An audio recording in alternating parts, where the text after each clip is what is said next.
64ാമത് സംസ്ഥാന സ്കൂൾ കലോത്സവത്തിലെ ഒന്നാം ദിന മത്സരങ്ങൾ അവസാനിക്കുമ്പോൾ 250 പോയിന്റുമായി കണ്ണൂരാണ് മുന്നിൽ നിൽക്കുന്നത്. 248 പോയിന്റ് നേടി കോഴിക്കോടാണ് രണ്ടാമത്.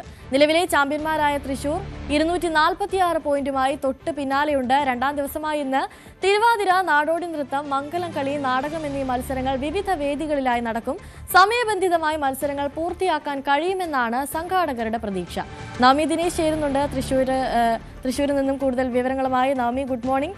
ഇന്നത്തെ പ്രധാന മത്സര ഇനങ്ങൾ ഏതൊക്കെയാണ്? എങ്ങനെ പുരോഗമിക്കുന്നു അവിടുത്തെ മത്സരങ്ങളൊക്കെ?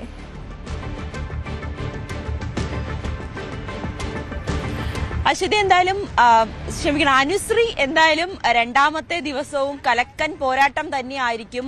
ഇന്നത്തെ ദിവസം പ്രധാനമായിട്ടുള്ള മോഹിനിയാട്ടം, സംഘനൃത്തം, ഭരതനാട്യം, ഒപ്പന, ഒപ്പം തന്നെ മിമിക്രി, വട്ടപ്പാട്ട് ഉൾപ്പെടെയുള്ള അടിപൊളി കലാപരിപാടികളൊക്കെ ഉണ്ട്.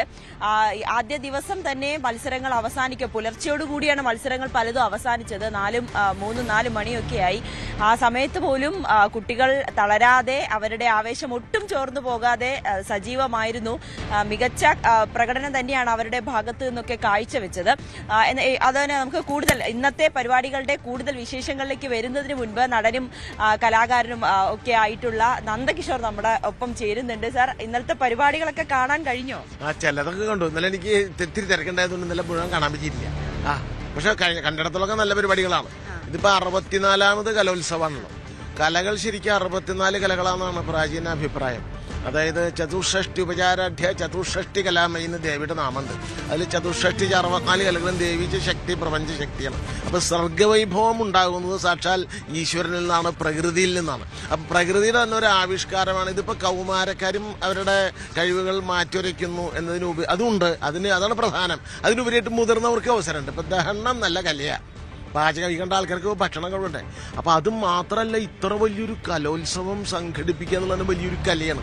സ്വർണ്ണക്കപ്പ് നല്ലൊരു കലാസൃഷ്ടിയാണ്.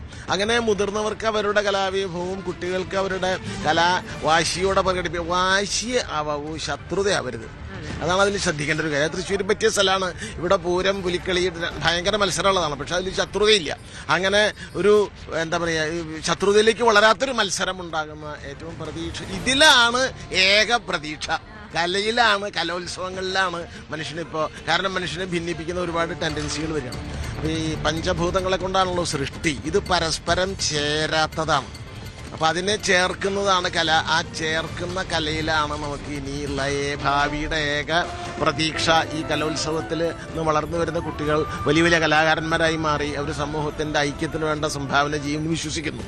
ഒപ്പം കഴിഞ്ഞ തവണ മുതലാണ് സംസ്ഥാന സർക്കാർ കുറച്ച് കലകൾ കൂടി ഇതിലേക്ക് കൊണ്ടുവന്നത് മത്സര ഇനമായി. അതും നമ്മൾ മൺമറഞ്ഞു പോയ പ്രാചീന കലാരൂപങ്ങൾ വയനാട്ടിലെയും കാസർഗോഡിലെയും ഒക്കെ അതൊക്കെ കൊണ്ടുവരുന്നതും ഒരു നല്ല സൂചനയല്ലേ? അല്ലെങ്കിൽ നമ്മൾ ഇന്ന് അറിയപ്പെടാതെ പോകുന്ന പല കലാരൂപങ്ങളും ഈ ഒരു മത്സര ഇനമായി എത്തിക്കുന്നതും ഒരു സന്തോഷത്തിന്റെ കാര്യം തന്നെ. അതാണ് ഇതിൽ ചെയ്യേണ്ട കാര്യം. അതായത് ആദിവാസികളുടെ കലാരൂപങ്ങൾ, വയനാട്ടിലെ കലാരൂപങ്ങൾ, എന്തൊക്കെ കലാരൂപങ്ങളും മൺമറഞ്ഞത് പിന്നെ തിരിച്ചു കൊണ്ടുവരാൻ പറ്റുമെന്ന് എനിക്കറിയില്ല. മൺമറയാതെ നോക്കണമെങ്കിൽ ഈ വേദികളിൽ നിന്ന് അവസരം കൊടുക്കണം, അതിൽ നിന്ന് മത്സരിക്കണം, അതിൽ നിന്ന് കലാകാരന്മാരുണ്ടായി അവരവരുടെ തനിമയെ. ഈ ഹബീബ് തൻവീറിന്റെ ഒരു വാചകമുണ്ട്, one must go to one's cultural roots. ഒരാൾ അവരുടെ സാംസ്കാരിക വേരുകളിലേക്ക് ഇറങ്ങിച്ചെന്ന് ആ സാംസ്കാരിക സമ്പത്ത് സ്വന്തമാക്കി സമകാലിക പ്രശ്നങ്ങളെ ആവിഷ്കരിക്കുന്നതാണ് യഥാർത്ഥ കലയുടെ വികാസം. അപ്പൊ അതിന് ഈ പ്രാചീന കലാരൂപങ്ങളെ മുഴുവൻ സംരക്ഷിക്കേണ്ടതായി. അത് നമ്മുടെ കേരളത്തിലെ തന്നെ വൈവിധ്യം നോക്കുമ്പോൾ ജൈവ വൈവിധ്യം പോലെ നമുക്കൊരു കലാവൈവിധ്യം ഉണ്ട്. ഈ കലാവൈവിധ്യത്തെ സംരക്ഷിക്കാൻ എന്തൊക്കെ സാധിക്കുമോ അതൊക്കെ ചെയ്യണം. അതുകൊണ്ട് വളരെ നല്ലൊരു കാര്യമാണ് ചെയ്യുന്നത്. ഇന്നും എന്തായാലും മത്സരങ്ങളൊക്കെ കാണാൻ ഇന്ന് ഞാൻ ഏതാണ്ട് ഇവിടെ കഴിച്ചുകൂടാൻ നിശ്ചയിക്കുന്നു. എല്ലാ കാണുക, കുട്ടികൾക്ക് അതിൻ്റെതായിട്ടുള്ള ഒരു പ്രോത്സാഹനവും നൽകുക. താങ്ക് യു ചെയ്യാം. Thank you. അപ്പോൾ നമ്മൾ പറഞ്ഞതുപോലെ തന്നെ ഈ പ്രാചീന കലാരൂപങ്ങൾ മൺമറഞ്ഞു പോയവ, അത് ഇപ്പോൾ പറഞ്ഞതുപോലെ നന്ദകിഷോർ പറഞ്ഞതുപോലെ തന്നെ അത് മൺമറഞ്ഞു പോകാതിരിക്കുന്നതിന് വേണ്ടി സർക്കാർ എടുക്കുന്ന ഒരു ഉദ്യമം അത് ഒട്ടും ചെറുതല്ല. അതിൽ അനുശ്രീ ഏറ്റവും പറയേണ്ടത് ഇന്ന് മംഗലം കളിയുണ്ട്. അത് ഈ കാസർഗോഡ് ഭാഗത്തുള്ളവരുടെ ഈ മാവിലൻ മലവേട്ടുകാരൻ സമുദായത്തിലെ അവരുടെ ഒരു കലാരൂപമാണ്. അത് ഈ ഒരു ഗോത്ര സമുദായത്തിനാണ്. അവർ ഈ കല്യാണത്തിനൊക്കെ കല്യാണ ദിവസങ്ങളിലൊക്കെ ആഘോഷിക്കുന്ന ഒരു കലാരൂപമാണ്. അത് ഒരു മത്സര ഇനമായി ഇത്തവണയുണ്ട്. ഇന്നലെ പണിയ നൃത്തമുണ്ടായിരുന്നു. എന്ത് ഭംഗിയാണ്, എനിക്ക് തോന്നുന്നു അതിന്റെ ദൃശ്യങ്ങളാണ് ഇപ്പോൾ കാണിക്കുന്നതെന്ന് തോന്നുന്നു.